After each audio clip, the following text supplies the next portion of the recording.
Assalamualaikum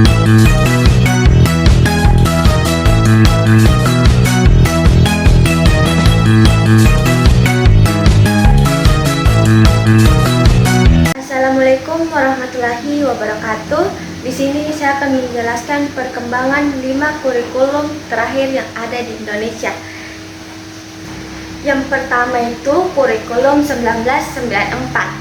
Berdasarkan Undang-Undang Nomor 2 Tahun 1989 tentang Sistem Pendidikan Nasional Pemerintah, memperbarui kurikulum pengembangan kurikulum sebagai upaya memadukan kurikulum sebelumnya. Pada kurikulum 1994, perpaduan tujuan dan proses belum berhasil karena beban belajar siswa dinilai terlalu berat. Materi muatan lokal disesuaikan dengan kebutuhan daerah masing-masing. Misalnya, bahasa daerah, kesenian, keterampilan daerah, dan lain-lain.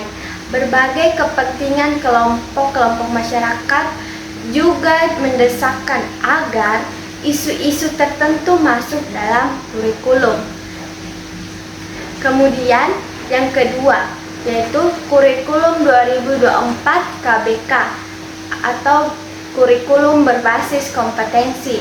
Nah, pada 2024 diluncurkan kurikulum berbasis kompetensi atau disingkat KBK sebagai pengganti kurikulum 1994.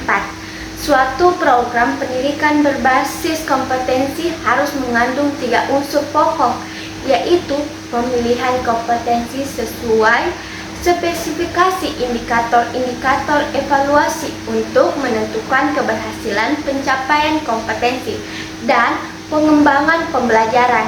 Nah, kompetensi ini merupakan pengetahuan, keterampilan, dan nilai-nilai dasar yang direfleksikan dalam kebiasaan berpikir dan bertindak. Kebiasaan berpikir dan bertindak ini secara konsisten dan terus-menerus dapat memungkinkan seseorang untuk menjadi kompeten, dalam arti memiliki pengetahuan, keterampilan, dan nilai-nilai dasar untuk melakukan sesuatu. Kemudian yang ketiga, kurikulum periode KTSP atau kurikulum tingkat satuan pelajar 2006. Nah, kurikulum ini hampir mirip dengan kurikulum 2024. Perbedaannya hanya menonjol terletak pada kewenangan dalam penyusunannya, yaitu mengacu pada jiwa dari desentralisasi sistem pendidikan. Pada kurikulum 2006 ini, pemerintah pusat menetapkan standar kompetensi dan kompetensi dasar. Guru juga dituntut mampu mengembangkan sendiri silabus dan penilaian sesuai kondisi sekolah dan daerahnya.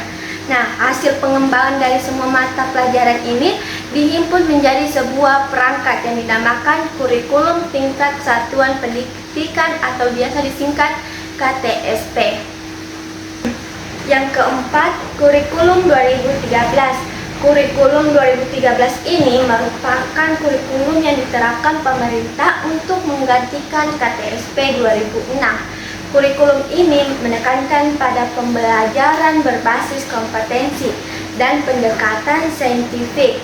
Tujuan dalam kurikulum ini adalah untuk membentuk siswa yang aktif, kreatif, inovatif, dan mampu menghadapi tantangan abad ke-21. Ada 4 aspek penilaian dalam K13 ini, antara lain aspek pengetahuan, keterampilan, sikap, dan perilaku. Kemudian kurikulum merdeka. Kurikulum merdeka ini diperkenalkan oleh Kemendikbudristek pada bulan Februari 2022 sebagai langkah untuk mengatasi krisis pembelajaran atau biasa dikenal learning crisis yang cukup lama. Selain itu, kondisi ini juga dipengaruhi akibat pandemi COVID-19 yang banyak mengubah proses pembelajaran tatap muka menjadi pembelajaran jarak jauh. Kurikulum ini juga berfokus untuk mengasah minat dan bakat anak sedini mungkin, sehingga peserta didik memiliki waktu untuk memahami konsep dan penguatan kompetensi. Akibatnya terjadi adaptasi besar-besaran oleh semua elemen sistem pendidikan. Nah, sekian dari pemaparan tentang perkembangan 5 kurikulum terakhir di Indonesia. Akhir kata, wabillahi taufiq wal hidayah. Wassalamualaikum warahmatullahi wabarakatuh.